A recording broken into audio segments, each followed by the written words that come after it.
안녕하세요. 안티에이징 닥터정 정재용 원장입니다.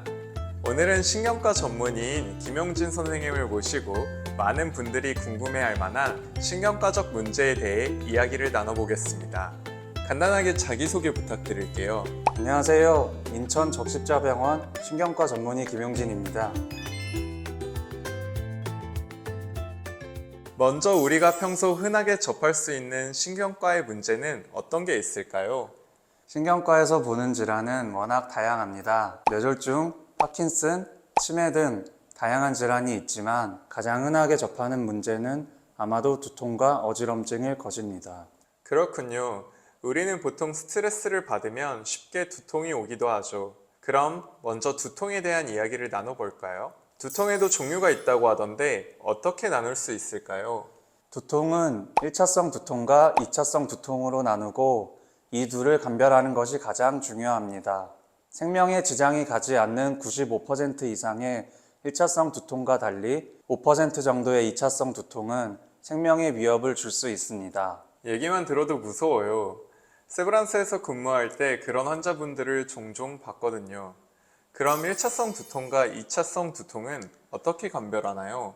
두통의 진단의 대부분은 환자와의 대화를 통해 이루어집니다. 환자의 병력을 들은 이후에 신경학적 진찰을 시행하고 추가 검사가 필요하다고 판단되면 CT나 MRI 같은 영상 검사를 진행합니다.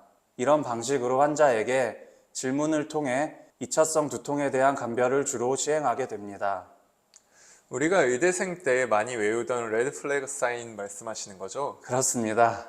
아직 기억하고 계신가요? 어휴, 그게 벌써 언제적인데요. 전문가분이 직접 설명해 주시죠. 레드 플래그 사인, 이 무엇이죠? 다양한 증상이 있지만 여러분들이 꼭 기억하셔야 할 몇 개만 알려드릴게요. 1번, 갑작스럽게 발생한 극심한 두통. 2번, 점점 더 악화되는 양상의 두통. 3번, 시야 변화나 신체 마비를 동반한 두통. 4번, 발열, 뒷목이 뻣뻣해지는 경부강직, 피부 발진을 동반한 두통. 5번, 임신 중이나 출산 후에 발생하는 두통. 이외에도 많지만 이런 두통들은 더욱 신경 써서 확인해야 합니다. 저런 두통이 있을 땐 가급적 빠르게 병원에서 진료를 받는 것이 좋겠죠? 그렇습니다. 저런 2차성 두통은 원인 질환이 있는 경우가 많아 그에 대한 치료를 하는 것이 원칙입니다. 빠르게 신경과 의사에게 진료받는 것을 추천해 드립니다. 그럼 우리가 평소에 흔하게 겪는 두통은 1차성 두통인 거죠? 네, 맞습니다. 1차성 두통은 MRI 검사로도 원인을 알기 어렵고 두통을 진단하는 방식 자체가 환자가 호소하는 증상을 토대로 판단하기 때문에 진단이 쉽지 않지만 생명에 직접적인 영향을 끼치는 두통은 아닙니다. 이런 두통에는 긴장성 두통, 편두통이 대표적입니다.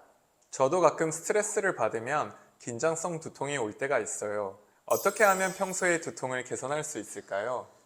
스트레스를 안 받을 수 있다면 가장 좋겠죠. 하지만 그건 어려운 일이니까요. 평소 두통을 악화시키거나 유발하는 일을 최소화하고 건강한 생활 습관을 유지하는 것이 좋습니다. 건강한 생활 습관을 위해 어떤 것이 중요할까요? 모든 두통은 악화 요인이 존재하는데 과도한 스트레스나 업무, 활동량 부족, 수면 문제, 약물 남용, 카페인 과다 섭취, 음주, 흡연 등이 있습니다. 이러한 원인들을 피하는 것이 가장 중요하다고 할 수 있습니다.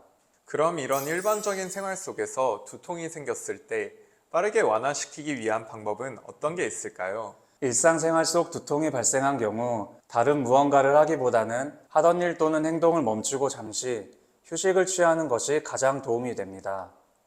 네, 오늘 두통이란 주제로 신경과 전문의 김용진 선생님과 얘기 나눠봤습니다. 다음번에는 어지럼증을 주제로 찾아올 예정인데요. 다음 영상도 많이 기대해주세요. 다음에 만나요.